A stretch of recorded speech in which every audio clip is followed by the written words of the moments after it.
ሰላም ጤና ይስጥልኝ ውድ ቤተሰቦቻችን፣ የዕለቱን አርዕስተ ዜና ማሰማት እንጀምራለን።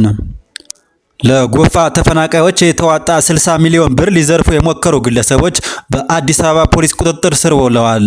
በደቡብ ኢትዮጵያ ክልል ጎፋ ዞን በመሬት መንሸራተት ለተፈናቀሉ ዜጎች የተዋጣ ከ60 ሚሊዮን ብር በላይ ከባንክ አውጥተው ሊዘርፉ ሞክረዋል የተባሉ ሰራተኞችና የስራ ኃላፊዎች በፖሊስ ቁጥጥር ስር ዛሬ ውለዋል። ሰራተኞቹና ኃላፊዎቹ የተያዙት ብሩን ከአዲስ አበባ ንግድ ባንክ ሸገር ቅርንጫፍ በቼክ ለማውጣት እንቅስቃሴ እያደረጉ ባለበት ወቅት ነው ተብሏል። ተጠርጣሪዎቹ ለግላቸው ሊያውሉት ነበር የተባለው 60 ሚሊዮን 276383 ብር ነው። ገንዘቡ በዞኑ ገዜ ጎፋ ወረዳ ጌንቾ ሻቻ ጎዝዲ ቀበሌ በተከሰተው የመሬት መንሸራተት አደጋ የተፈናቀሉ ዜጎችን መልሶ ለማቋቋም ከተለያዩ የህብረተሰብ ክፍሎች የተሰበሰበ ሲሆን ተጠርጣሪዎቹ ብሩን ከባንክ ሊያወጡ የሞከሩት ቀደም ሲል ተሰርቶ ወይድ የተደረገ የተሰረዘ የቼክ ቅጠልን በመጠቀም ነው ሲሉ የጎፋ ዞን መንግስት ኮሚኒኬሽን ዛሬ ባወጣው መግለጫ አስታውቀዋል።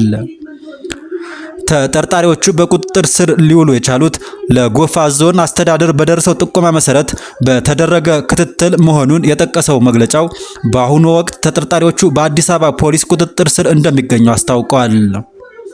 የዞኑ መንግስት ኮሚኒኬሽን በቁጥጥር ስር የዋሉ ተጠርጣሪዎችን ብዛትም ሆነ የነበራቸው የሥራ ድርሻና ኃላፊነት አልጠቀሰም። በኦሮሚያ ክልል ሰሜን ሸዋ ዞን ሂደቡ አቦቴ ወረዳ ታጣቂዎች ዛሬ በፈጸሙት ድንገተኛ ጥቃት የወረዳው የብልጽግና ፓርቲ የፖለቲካ አደረጃጀት ዘርፍ ኃላፊ ደሜ ቱሉ ልዩ ስሙ አባዶ በተባለ ስፍራ እንደተገደሉ የተለያዩ የዜና ምንጮች እየገለጹ ይገኛሉ። ከኃላፊው ጋር ለስራ ወደ አንድ ቀበሌ በመጓዝ ላይ የነበሩ ለጊዜው በቁጥራቸው በውል ያልታወቀ በርካታ የፖሊስና የሚሊሻ አባላትም እንደተገደሉ ምንጮቹ ገልጸዋል።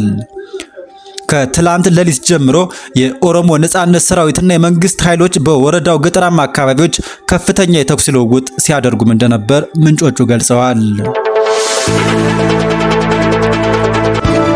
በአማራ ክልል በዘንድሮ ትምህርት ዘመን መመዝገብ ከነበረባቸው 7.4 ሚሊዮን ተማሪዎች 3.96 ሚሊዮን እንዳልተመዘገቡ የክልሉ የትምህርት ኃላፊዎች አዲስ አበባ ውስጥ በተካሄደ አንድ መድረክ ላይ መግለጻቸውን ሪፖርተር ዘግቧል። ከ11069 ትምህርት ቤቶች መካከል 2045ቱ ዝግ መሆናቸውንና 1044ቱ ከታለመላቸው ዓላማ ውጭ እየዋሉ መሆኑንም ኃላፊዎች ገልጸዋል ተብሏል። 1980 ትምህርት ቤቶች በአሁኑ ወቅት በክልሉ በሚካሄደው ግጭት መፈራረሳቸውም ተገልጿል። በክልሉ የትምህርት ዘርፍ ላይ የደረሰው ተጽዕኖ ከክልሉም አልፎ በቅርብ ጊዜ ውስጥ በአገር አቀፍ ደረጃ ጉዳት መታየት ይጀምራል በማለት ኃላፊዎቹም ማስጠንቀቃቸው ተገልጸዋል።